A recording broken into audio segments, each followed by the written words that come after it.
Presidenti Amerikan Donald Trump ka deklaruar se konflikti me Iranin mund të përfundojë shumë shpejt, duke theksuar se shumica e opinionit publik e kupton arsyeën e veprimeve të ndërmarra nga SBA-t.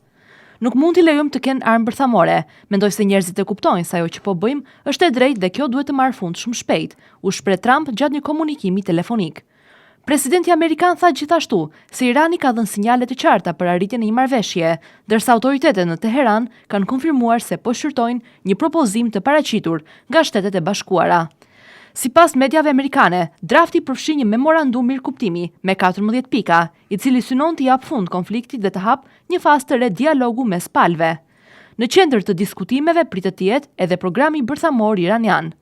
Megjithatë, zyrtarët e linjës së ashpër në parlamentin iranian e kanë minimizuar rëndësinë e dokumentit dhe kanë cilësuar atë si një listë dëshirash dhe duke paralajmëruar se vendi është i gatshëm për një përshkallëzim të ri të konfliktit.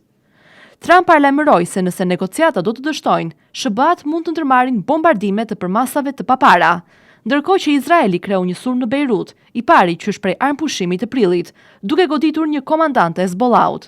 Zhvillimet e fundit dhe pritshmëritë për ulje të tensioneve kanë ndikuar edhe në tregjet ndërkombëtare, duke mbajtur çmimin e naftës të papërpunuar në nivelin e $100 për fuqi.